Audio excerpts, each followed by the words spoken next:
지혜와 총명으로 충만하게 인도하여 주시고, 아버지는 그리하여 그가 하는 일들마다, 나아가는 길들마다 주님께서 동행하심으로 성공하게 하시고 잘되게 하시고 좋은 사람 만나게 도와주시옵시고, 아버지 하나님의 더욱더 건강할 수 있도록 주님 붙들어 주시옵시고, 하나님과 또한 가족들에게 기쁨을 줄 수 있는 귀한 아들 될 수 있도록 주님 붙들어 주시옵소서. 그의 나아가는 길에 시온의 대로가 열리게 복에 복을 더하시옵소서. 이 시간 하나님 말씀 듣겠습니다.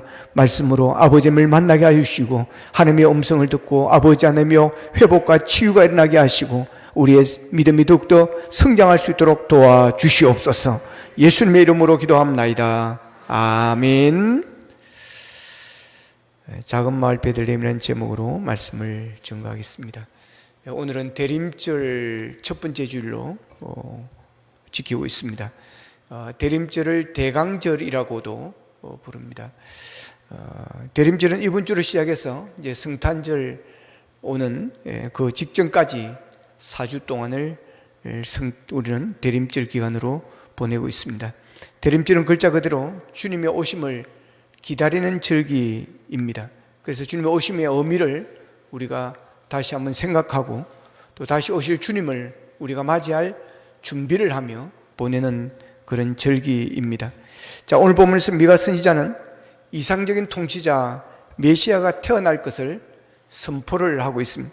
그러니까 주님의 오심은 그냥 어느 순간에 그냥 짱 하고 나타난 것이 아니라 이미 선지자들을 통해서, 예언자들을 통해서 메시아가 오실 것을 이미 다 미리 이야기를 했습니다. 미가 선지자를 통해서도 하나님께서 그 메시아의 오심을 예언을 하셨습니다. 2절에 보면 에블람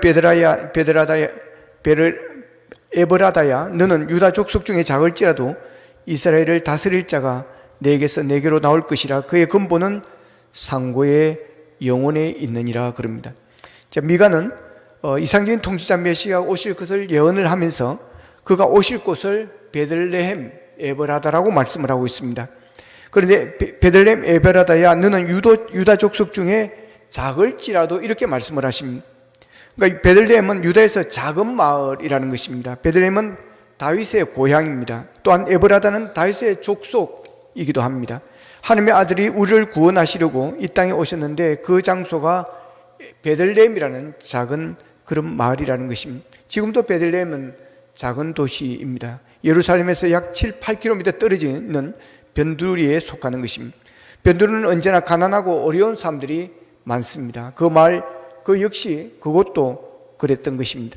베들레헴은 야곱이 어렵게 얻은 아내 이 라헬이 베냐민을 낳다가 죽게 되어지는 것입니다. 난산으로 죽게 되면서 거기에 묻히게 되어지는데 그 앞에서 야곱이 슬피 울었다 해서 슬픔의 땅이라고도 부르기도 합니다. 그런가 하면 베들레헴은 슬픔만 있는 것이 아니라 여호수아 17장에 보면 이곳은 약속의 땅이기도 합니다. 갈렙이 여호수아에게 이 약속의 땅을 분할받은 것이기도 한 곳입니다. 또한 룻이라는 여인이 보아스를 만나서 오벳을 낳고 오벳은 이새를 낳고 그리고 이새가 다윗을 낳은 곳이기도 합니다. 그곳 작은 마을 베들레헴에서 다윗의 자손 메시아가 온다고 하는 것입니다. 베들레헴 에브라다야 너는 유다 족속 중에 작을지라도 이스라엘을 다스릴 자가 내게서 나올 것이라. 미가 선지자가 그냥 베들레헴 에브라다야 내게서 이스라엘 다스릴 자가 나올 것이라고 하면 될 텐데 그러지 아니하고 거기에다가 너는 유다 족속 중에 작을지라도 하면서 작음을 강조하고 있다고 하는 사실입니다. 이유는 비록 크기로는 베들레헴이 작은 마을일지 모르지만 에브라다가 유다 족속 중에 작은 족속일지 모르나 하나님은 그곳에서 이스라엘 다스릴 자가 나오게 만든다고 하는 것입니다. 또한 베들레헴에서도 마구간에서 예수님이 오십니다. 아무리 서민이라도 마구간에 안 태어날 텐데 예수님은 마구간에서 오게 되어집니다. 왜 하나님께서 그 영광스럽고 화려하고 수없이 많은 사람들이 오가는 왕궁에서 아들을 보내지 않고 왜 이런 곳에 인류의 구세주를 메시아를 보내시는가 하는 것입니다. 여기에 비밀이 있고 여기에 진리가 있습니다. 여기에 하나님의 깊은 뜻이 있습니다. 하나님께서는 크고 작은 것을 차별하지 않습니다. 하나님께서는 높고 낮음을 보지를 않습니다. 하나님의 크고 높은 것의 기준은 그곳에 예수님이 계시느냐 하나님이 계시느냐를 기준으로 하는 것입니다. 그러므로 예수가 없는 곳 아무리 웅장하고 아무리 크고 높아도 그곳은 하나님 앞에서는 작은 곳입니다. 그러나 아무리 베들레헴 에브라다 같이 작을지라도 주님이 그곳에 계시고 주님이 그곳에 오시면 그곳은 큰 곳이 되어지는 것입니다. 이 세상에 아무리 권세가 있고 많은 것을 가진 대재벌을 할지라도 예수가 없고 믿음이 없으면 하나님 앞에서는 작은 자에 불과한 것입니다. 그러나 비록 나약하고 비천한 자를 할지라도 그 안에 예수 그리스도가 있고 그 안에 구원이 있고 믿음이 있으면 하나님 앞에 그 사람은 큰 자인 줄로 믿으시기를 바랍니다. 하나님은 작은 것을 귀하게 여기시고 작은 자를 통해서 큰 일을 하셨습니다. 예수님은 스스로 작은 자로 이 세상에 오셨습니다. 예수님은 작은 자의 친구였습니다. 작은 자를 사랑하셨습니다. 마태복음 25장 40절에 보면 내가 진실로 너에게 이르노니 너희가 여기 내 형제 중에 지극히 작은 자 하나에게 한 것이 곧 내게 한 것이니라 그럽니다. 보십시오. 예수님은 큰 자에게 한 것이 내게 한 것이라고 말씀하지 않으시고 작은 자, 그것도 지극히 작은 자, 그 하나에게 한 것이 바로 나에게 한 것이라고 이렇게 말씀을 하고 있습니다. 예수님은 지극히 작은 자를 귀하게 여기셨습니다. 지극히 작은 자를 섬길 때 우리는 예수님을 섬기듯이 섬겨야 한다고 하는 것입니다. 예수님과 지극히 작은 자를 동일시하고 있습니다. 예수님은 작은 자로 이 세상에 오셨고 작은 자로 사셨고 작은 것으로 일을 하셨습니다. 예수님은 어린아이 도시락 보리떡 5개와 물고기 2마리가 든 이 도시락으로 5,000명을 먹이고도 12강주리가 남는 그런 일들을 행하셨습니다. 물고기 2마리와 보리떡 5개를 예수님께 드리는 그때가 언제였습니까? 예수님께서 수많은 무리들이 5,000명이 넘는 무리들이 그곳에서 계속해서 하나님의 말씀을 듣고 있습니다. 때가 되었습니다. 배가 고플 때가 되었습니다. 그래서 제자들에게 너희들이 저들에게 먹을 것을 갖다 주라 그럽니다.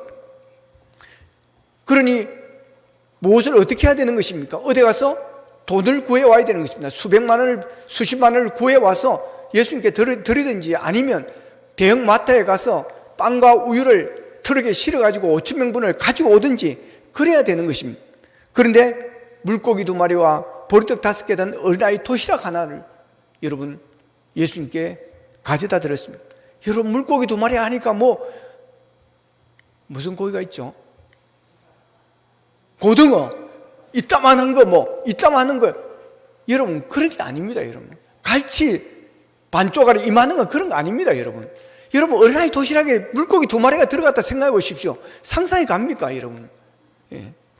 그런 것을 가지고 온 것입니다. 여러분 한번 생각해 보십시오. 회사의 사장이 야 지금 이 사람들을 지금 먹여야 된다. 가서 너희들이 빨리 해결해라. 그런데 여러분 어린아이 도시락 그 하나 들고 왔으면 사장이 뭐라 그러겠습니까? 너 지금 장난하나? 너 지금 우습게 생각하면 뭐 하는 거야? 여러분 분노하지 않겠어요? 그러지 않을 여러분 사장이 회장이 어디 있겠습니까? 그런데 여러분 지금 예수님은 그러시지 않습니다. 5,000명을 먹이려 했는데 어린아이 도시락 하나를 가져왔지만 그 작은 도시락을 주님은 소중히 여기시고 소중히 받으시고 그것을 들어 축사하시고 여러분 나눠준 줄로 믿으시기를 바랍니다. 여러분 예수님은 능력이 없어서 그런 것이 아닙니다. 5,000명이 아니라 500명도 먹일 수 있는 분이십니다. 말씀으로 천지를 창조하신 하나님의 아들이십니다. 죽은 자도 살리시는 분이십니다. 그럼에도 불구하고 그런 능력으로 역사를 이루는 것이 아니라 그 어린아이의 작은 도시락 하나를 가지고 여러분 5,000명을 먹이는 기적을 이루셨습니다.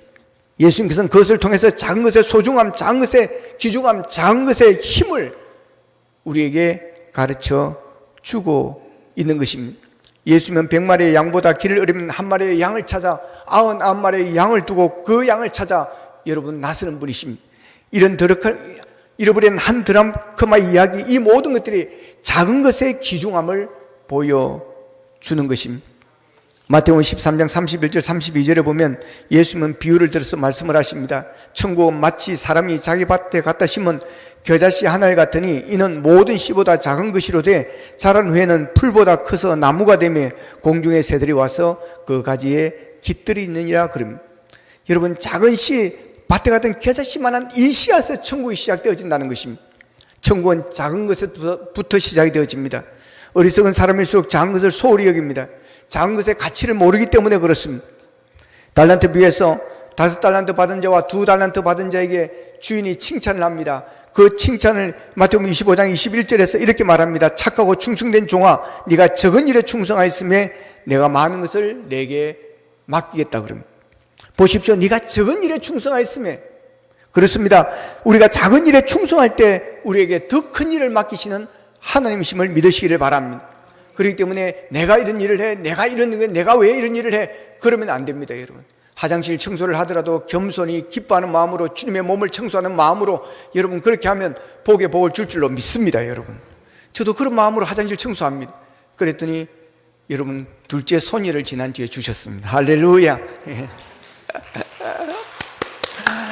귀한 겁니다. 요새 애들 안 날라 하는데요, 지금 세계에서 가장 그 출산율이 지금 낮아지는 게 우리나라를 하잖아요. 셋째를 낳을지 안 낳을지 모르겠지만 나라는 이 아이는 못하겠습니다.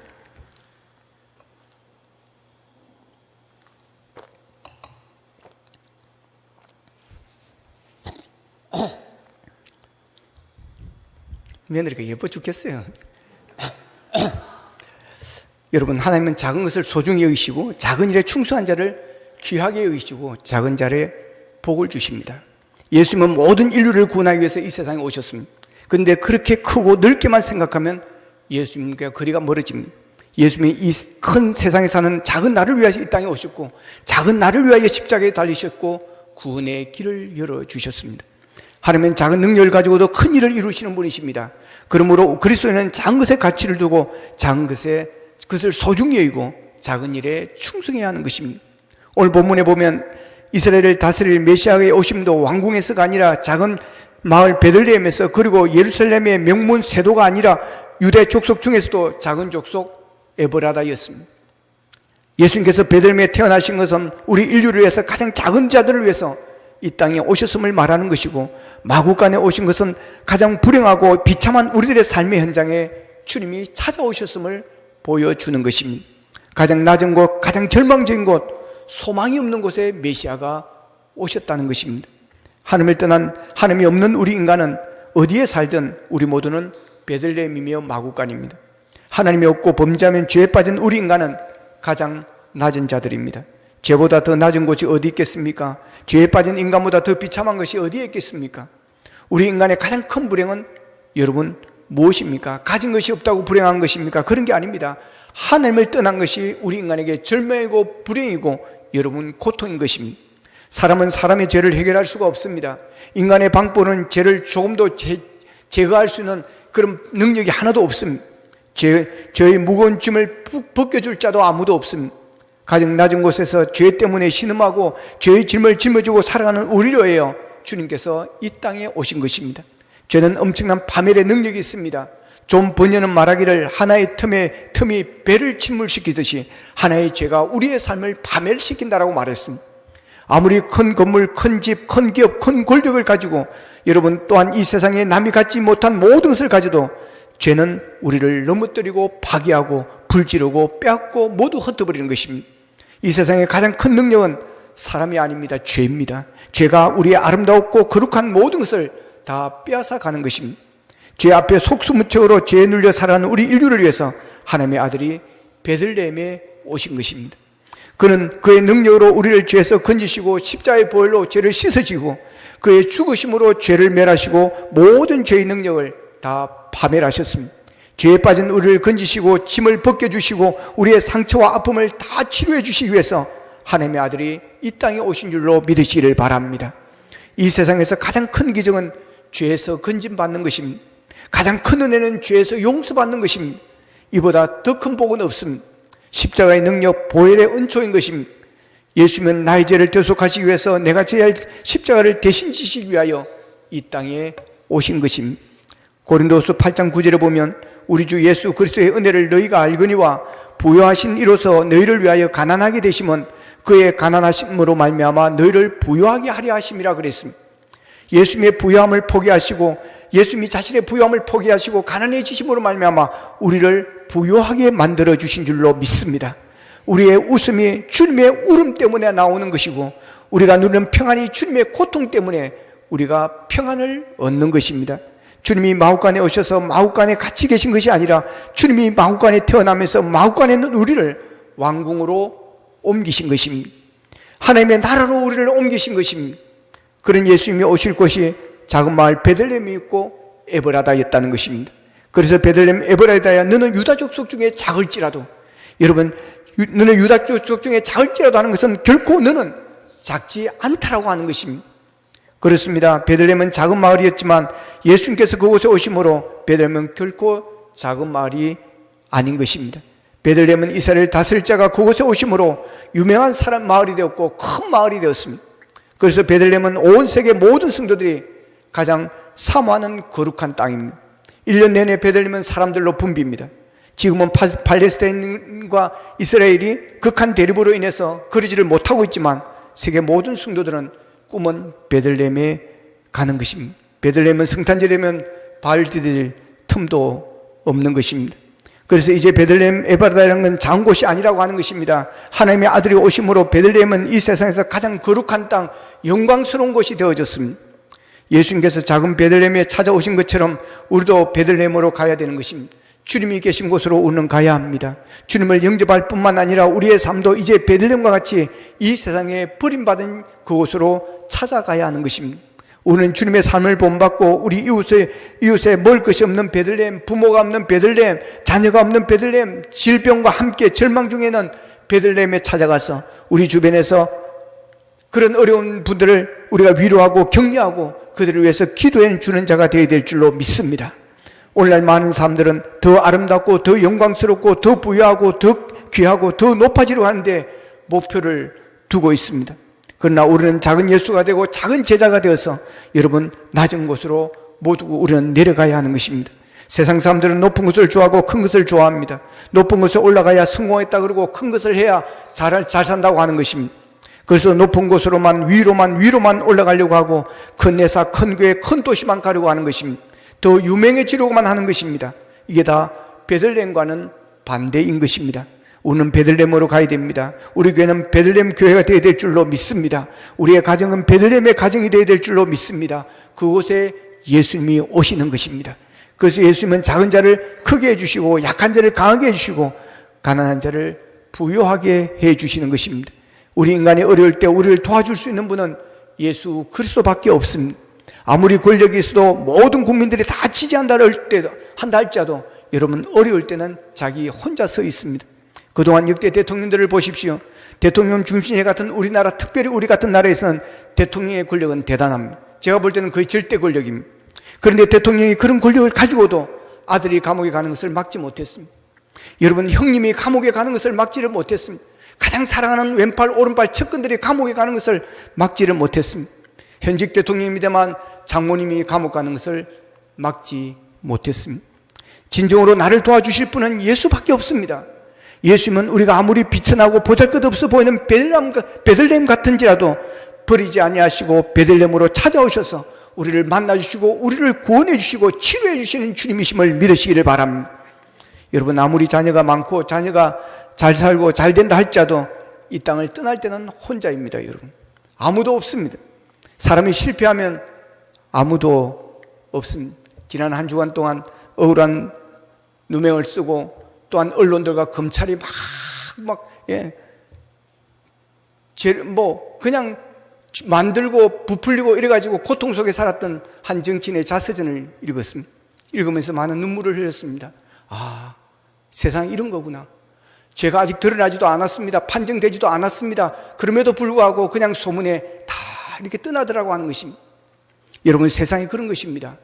욥기서가 우리에게 가르쳐 주는 게 그것입니다. 욥기에 보면 욥이 고난을 당하자 모두가 떠나갑니다. 실패하면 다 떠나갑니다. 누가 있습니까? 사랑하는 사람이 옆에 있을 수가 있습니까? 모두 떠나갑니다.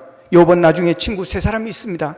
그러나 그 친구들이 욥과 같이 있었지만 그 어떤 친구가 욥의 위로자가 되었습니까? 오히려 그들은 욥을 실망시키며 욥을 더 힘들게 만들었습니다. 그러자 욥이 마지막에 하는 말이 뭡니까? 너희들이 나를 조롱하는구나. 보십시오. 친구가 어디 있습니까? 무엇인가 얻어먹을 것이 있고 도움을 받을 수 있을 때 친구들이 다가오지만 내가 실패하고 내가 어려워지고 내게서 아무것도 없게 되어지면 다 떠나가는 것입니다. 여러분, 탕자가 왜 탕자가 되어졌습니까? 여러분, 그 많은 사람들이 그렇게 많이 얻어먹고 도움을 받았음에도 다 떠나갔습니다. 아무도 없었습니다. 여러분, 이게 세상인 것입니다. 여러분, 진정한 친구는 예수님밖에 없음을 믿으시기를 바랍니다. 내가 잘되고 내가 그 할 때 친구지, 내가 어려워 보십시오. 친구들 다 떠나가는 것입니다. 그래서 예수를 잘 믿고 예수님과 함께 하고 신앙생활을 열심히 하다 보면 저절로 세상 친구들과는 멀어질 수밖에 없는 것입니다. 저도 친구를 참 좋아합니다. 친구가 없으면 못 살 정도로 사춘기에는 친구들과 얼마나 잘 어울리는지 모릅니다. 그렇지만 예수를 믿고 신앙생활을 열심히 하고 주님 중심으로 살려고 하다 보니까 그런 친구들은 자동적으로 멀어지게 되었고, 거룩하고 함께 주님을 위해서 살아가는 믿음의 형제들과 가까울 수밖에 없어졌습니다.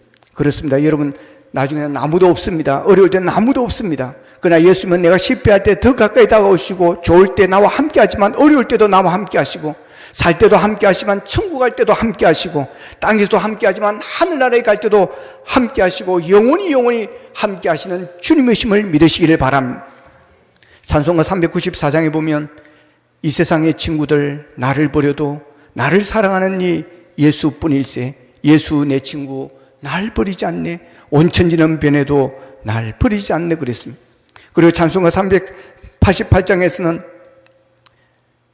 온 세상이 버려도 주 예수 안 버려 끝까지 나를 돌아보시니 주는 저 산 밑에 백합 빛나는 새벽별 이 땅 위에 비길 것이 없도다 그랬습니다.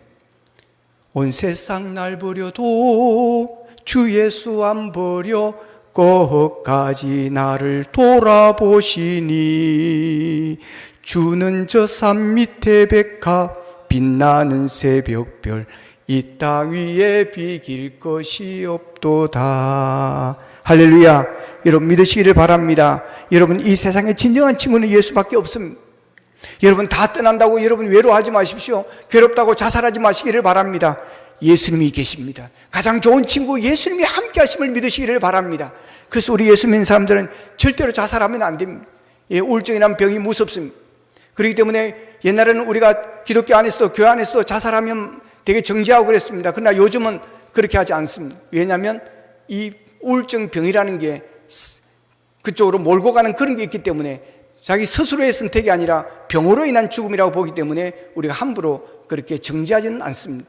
그러나 여러분, 우리가 어려운 일을 당했고 힘든 일이 있다 할지라도 여러분 잘 주님이 함께 하심을 믿고 이겨내시기를 바랍니다. 이 또한 지나가리라, 이 또한 지나가리라, 합력하여 선을 이루라 말씀을 붙잡고 여러분 견뎌낼 수 있기를 축복합니다. 여러분, 아무리 권력이 있어도 혼자인 걸 알아야 됩니다. 나 혼자입니다. 아무리 부유해도 인간은 혼자입니다. 하나님이 없는 사람, 그리스도가 없는 사람은 혼자일 때 걷잡을 수가 없습니다. 지난달 29일에 대한불교조계종 총무원장을 2번 연임이나 하셨던 자성스님이 안성의 칠장사절에서 화제를 내고 거기에서 죽음을 선택했다는 뉴스를 여러분들이 다 들었을 것입니다. 왜 불을 지르고 거기에서 죽음을 선택했는지에 대해서 그분이 남긴 뉴스를 바탕으로 경찰이 수사를 하고 있지만 아직 구체적인 내용을 밝혀내지 않고 있습니다. 이분의 나이는 69세입니다.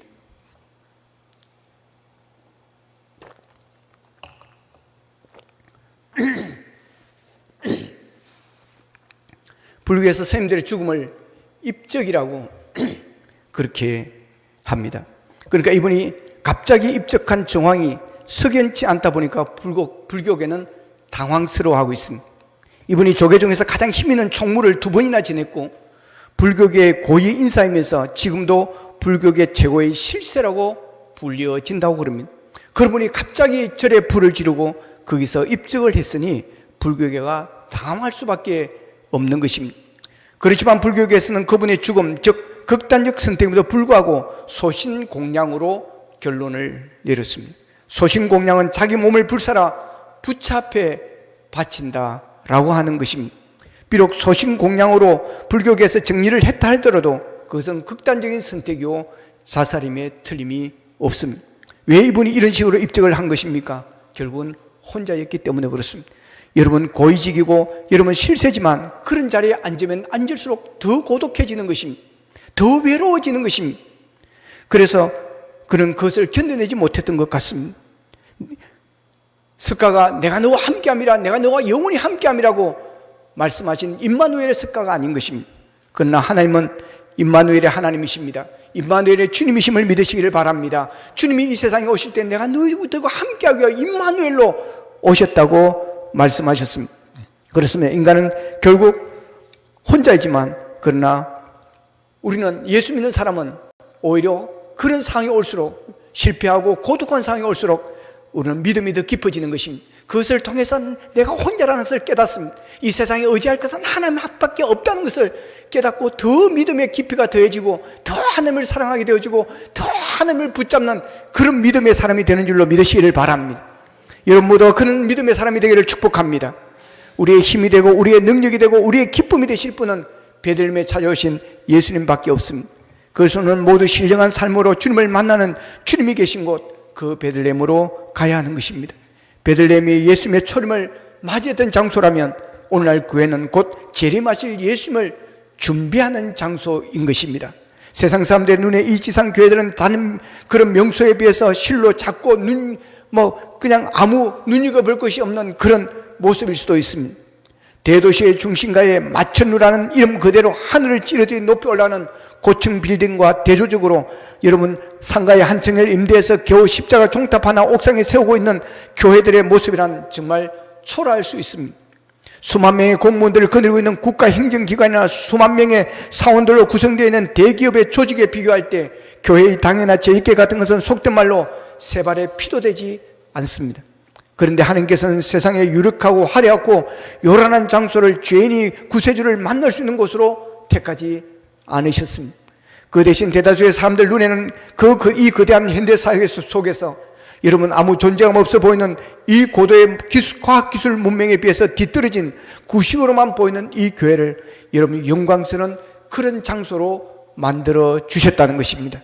그래서 초림하신 예수님을 이 지상 교회를 통해서 구주로 영접한 성도들만이 장차 그리스도께서 재림하실 때 저 우주적 교회 안에 다 함께 모여서 그 영광의 주님을 공중에서 영접하는 역사가 일어나게 될 줄로 믿습니다. 그러므로 우리가 예수님의 탄생을 다른 어떤 더 좋은 장소에서 축하할 수 있겠지만 예수님의 재림을 다른 그 어디에서 기다릴 수가 없는 것입니다. 이처럼 베들레헴에 하나님의 뜻을 이루기 위해서 오셔서 죄인 구원이라는 위대한 역사를 성취하신 구세주 예수님의 탄생을 그분의 몸된 하나님의 교회에 모여서 우리가 기쁨으로 맞이해야 될 것입니다. 그분은 근본의 상고의 영원하신 성자 하나님을 친히 만나뵐 그날 마지막 날 또한 우리는 교회의 중심적인 삶으로 교회를 사랑으로 교회를 지키며 우리는 교회를 위해서 기도해야 될 줄로 믿습니다. 우리는 그 교회 안에서 우리가 살아가야 될 줄로 믿습니다. 본문 3절에 보면 그러므로 여인이 해사나이까지 그들을 붙여 두시겠고 그 후에는 그의 형제 가운데 남은 자가 이스라엘 자손에게로 돌아오리니 그랬습니다. 자, 여기 보면 그들을 붙여주시겠다는 말씀을 하십니다. 이 말은 하나님께서 그들을 내버려 두시겠고 혹은 하나님께서 그들을 원수의 손에 맡겨두시겠고라는 말씀입니다. 즉 비록 베들레헴이 장차 메시아가 탄생하실 것으로 예언은 하셨지만 이스라엘 백성들이 아수르 제후로부터 고통을 당하고 있던 당면 문제는 당분간 계속될 것이라는 그런 이야기입니다. 그리고 여인이 해산하기까지라는 말씀도 메시아를 잉태한 여인이 그 아기를 낳기까지라는 뜻입니다. 여인이 해산하기까지는 어쩔 수 없이 긴 상고를 겪어야 하는 것처럼 이스라엘 민족도 메시아가 올 때까지 아직도 좀 더 참고 인내해야 될 기간이 남아있다라고 하는 것입니다. 그처럼 베들레헴 그리고 온 이스라엘 백성들에게 지금 당장은 아수르 침략의 제국의 침략이라는 현실적인 어려움이 여전히 남아있지만 그 미래는 실로 영광스러운 곳이 될 것이라는 그런 예언인 것입니다. 교회도 마찬가지입니다. 교회는 분명 장차 다시 오실 예수 그리스도를 기다리고 있는 지상 최고의 귀중한 장소임에 틀림이 없지만 그날이 올 때까지 당장은 우리가 더 참고 견뎌야 될 어려움과 고난들이 우리에게는 아직도 남아있다는 사실을 기억하시기를 바랍니다. 교회를 잘 다니고 신앙생활을 열심히 하는데도 고난이 오기도 하고 어려움이 닥칠 때가 있기도 하고 질병이 우리를 힘들게 할 때도 있다는 것입니다. 그러나 이때를 잘 견뎌내야 되는 것입니다. 이것을 견뎌내지 못하고 우리가 교회를 돌아서고 하나님을 떠나게 되어질 때 여러분 마지막 날에 주님 오시는 그 영광의 자리에 참여할 수 있는 기회를 놓쳐버리게 되어지는 것입니다. 성도가 장차 받을 영광을 조금이라도 깊이 생각해 보면 그것이 어찌 현재에는 약간의 고난과 비교의 대상이 될 수 있겠느냐고 하는 것입니다. 그러므로 그 어떤 일이 벌어지더라도 하나님에 계시는 교회를 여러분 소중히 여기시고 교회를 사랑할 수 있기를 축복합니다.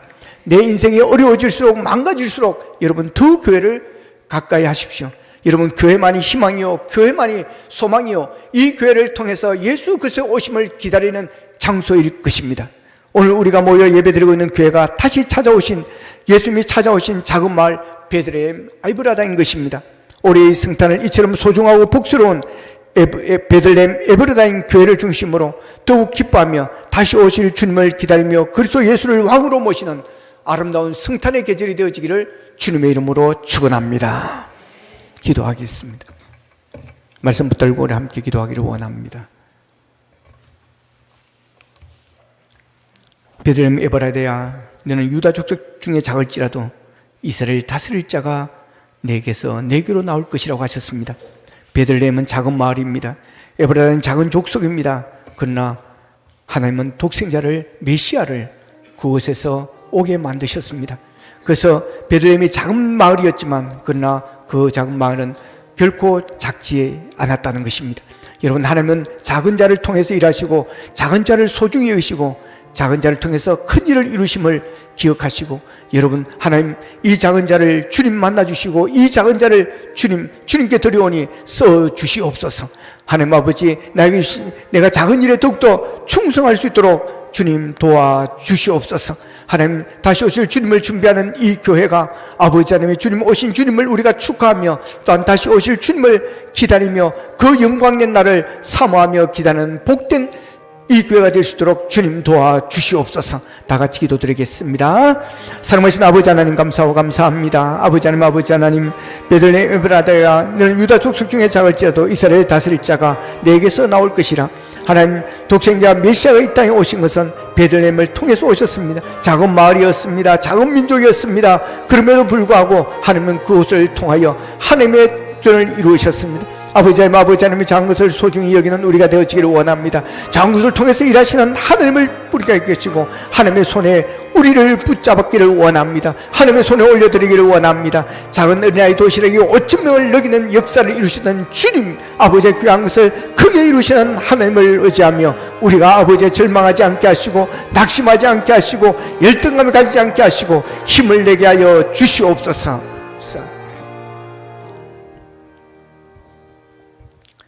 베들레헴 에브라다야, 너는 유다 족속 중에 작을지라도 이스라엘을 다스릴 자가 내게서 내게로 나올 것이라고 하셨습니다. 작은 마을이었지만 그곳을 통해서 하나님은 큰 일을 이루셨습니다. 메시아를 통해서 이 베들레헴이 작은 마을이었지만 그러나 결코 작지 않은 마을이 되게 하였습니다. 작은 것 통해서 일하시는 하나님을 보고 오늘 말씀 듣게 하시니 감사합니다. 어린아이 작은 도시락으로 5,000명을 먹이신 예수님이셨습니다. 아버지, 우리가 작은 것을 소중히 여기게 하시고 작은 일에 충성할 수 있도록 인도하여 주시기를 원합니다. 아버지는 작다고 아버지는 기죽지 않게 하시고 열등의식 가지지 않게 하시고 주님이 함께하면 결코 작은 자가 아님을 믿고 아버지께 주신 은사와 달란트로 주님을 위해서 살아가는 우리가 되게 하여 주시옵소서. 예수님의 이름으로 기도합나이다. 아멘.